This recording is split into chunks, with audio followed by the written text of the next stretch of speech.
Assalamu alaikum. My name is Fadwa Wazaz, and I wanted to do a presentation today. I was thinking about what to title it, delusion, confusion, or the aha moment.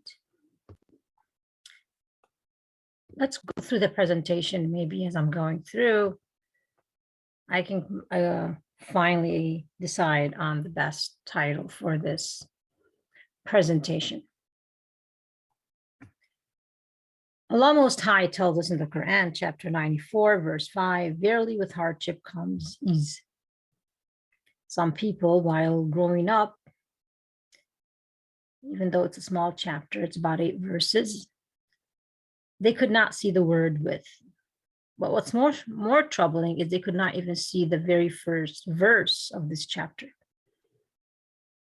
Have we not expanded thee thy breast or chest? Hence, they lived their whole lives confused and misunderstood this verse. With verily with hardship comes ease, or verily with difficulty there is relief. They used to think it meant after hardship comes ease, like it's one after another, one after another. In other words, they thought life was made up of good times and bad times. After the bad times come the good times. Despite their connections to the deluge of Islamic teachers and lessons in schools, it appears they were either asleep, distracted in drama, or vain talk. They assumed life was either all good or all bad. However, this is not what the verse is saying. The verse is saying that with hardship comes ease. The ease is at the same time as the hardship. Can you see the word with? This means that nothing in life is ever all bad or all good. In every situation we are in, there is always something to be grateful for. With a hardship, Allah knows, and He gives us strength and patience to bear it. So focus again on the first verse. Have we not expanded thee thy breast or thy chest? Which means what? Before it even talks about the hardship, it talks about that God expanded the chest of Prophet Muhammad, upon him be peace and blessings, to help him face a hardship, a difficulty. It's very similar to Prophet Moses, upon him peace, when he went to speak to the Pharaoh. What does he turn to God and say? Expand for me my chest. Shrah li sadri. So the surah is called Nashrah laka sadrak, and that we have expanded for you thy breast. So it's called a sharh, the expansion, if you will. So it's right there. It's the title, the first verse, the story of Moses and other prophets, that the way they turn to God, it's all about sharh, expansion. It's not about a fall. It's about sharh. The heart has to expand to receive what? To receive light from God, to receive wisdom from God, to receive understanding from God, strength from God, courage from God. All the important internal spiritual realities that we need to face a hardship. So it begins, the title of the chapter, the first verse of the chapter immediately sets the stage for what the chapter is about. However, this individual was extremely confused. And they finally figured it out, though. With a hardship, Allah also gives us strength and patience to bear it. She finally came to that aha moment. So I think I'm going to call this video the aha moment. We shouldn't mock people if they are slow to realize things that come very easily to many of us. Judging others is a confession of character. We should be happy that they arrived at that aha moment. And praise Allah for well-being. We all struggle with something in life. When you see people struggling to understand something, give them space and time and make a silent prayer to God for their guidance. Just based on how we think, just based on what we focus on, just based on how we talk to ourselves, just based on how we explain our life experiences, the lens that we wear to see the world, it actually determines how we feel and who we are. How do I explain this? Well, a lot of people have this personality. How do I put it? They want to be like Ibn Ata'Allah, a saint who has spiritual insights from God. They see themselves as Ibn Ata'Allah, a sage or a spiritual guru, the Khidr, in the story of Moses, upon him peace. However, they come across to others like a Samiri, hurling spiritual insights they don't understand at anyone and everyone, hoping for the recognition in the eyes of people of a sage or a spiritual guru. Why run after aphorisms of Ibn Ata'Allah if you are still confused on a small chapter of the Quran? Reading and reflecting on the Quran would be much better than looking for aphorisms of saints to promote yourself as a spiritual guru who can transform people's lives. Prophet Moses did not tell the Pharaoh, I will purify your heart. He said, shall I guide you to God so that you may be purified? Where does the purification or the transformation come from? God. That this individual was confused. Again, the way you tell your stories, the way you talk about your life experiences, the way you have testimonials, bearing witness that you help them transform, says what about how you see yourself and how you think of who you are, who you really are. Reading and reflecting on the Quran would be much better than looking for aphorisms of saints to promote oneself as a spiritual guru. Do you have an idea whom I am talking about? Moreover, sometimes this is due to the illusion that you are the guide who guides people. Again, if you just look at how they see themselves, look at how they tell the stories, look at the videos they make, transformed, not should I guide you to God so that you may be purified, In fact, they're always searching for God, not by reading the Quran, but they're always looking for treasures, allegorical meanings, hidden meanings of the saints. And that, again, is a reflection of who they are. In their own words, they're finding God or searching for God, even though God says, he's near in the Quran. Sometimes this is due to the illusion that you are the guide who guides people. You are the one that can purify people's hearts and connect them to God.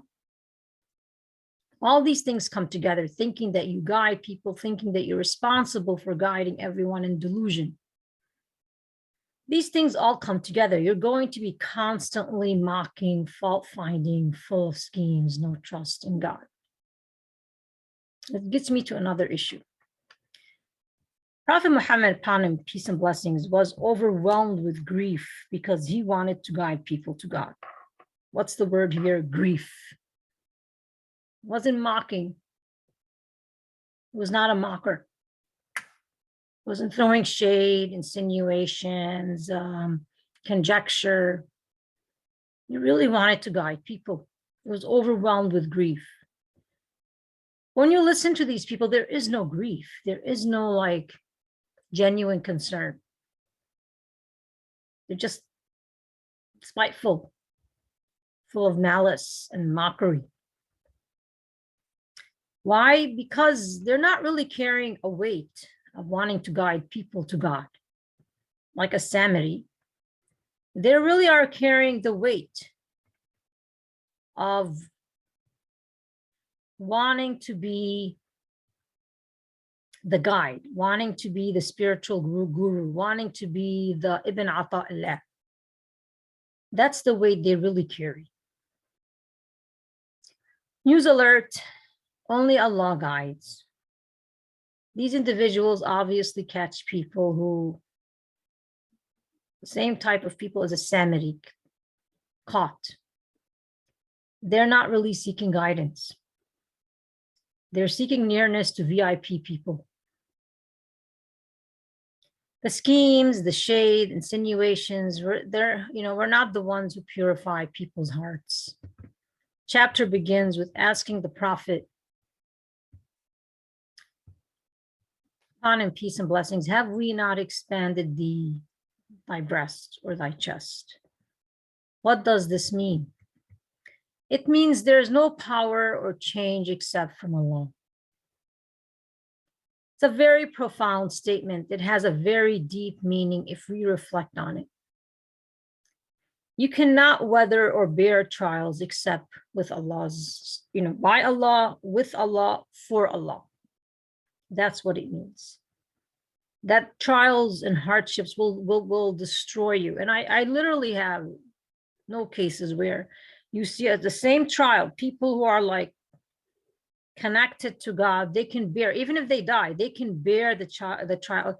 Just to give you an example, you remember the earthquake in Haiti, where it shook so many people, and I'm just now speaking from my own bad memory here, but some of the people, as soon as, when they got him out of the rubble, they were like praising God and they were thanking God and they were giving thanks to God. Or there was a guy who forgot where the hurricane was, but it destroyed like the entire town and destroyed his home. And I think people stopped him on the way and they asked him how he felt. And he's like, he's just thanking God. He's just thanking God. So you cannot weather or bear trials except, with Allah, by Allah, and for Allah. Do we really believe, or will we continue to play God and manipulate other people with our schemes? And this gets me to the ending of this particular discussion. There's a verse in the Quran that these individuals, I feel, need to reflect on. I always felt like reflecting on this verse helped me to protect me from people like a Samari or individuals who are not true or sincere to God. The verse in chapter 3, verse 7, it says, "He it is who has sent down to thee the book.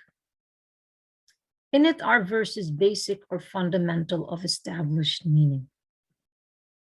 They are the foundation of the book. Others are allegorical, like they have hidden meanings. But those in whose hearts is a perversity follow the part thereof that is allegorical, seeking discord and searching for its hidden meanings. But no one knows its hidden meanings except Allah." That's why they cannot see like the things that are very foundational right there. Have we not expanded thee, thy breast?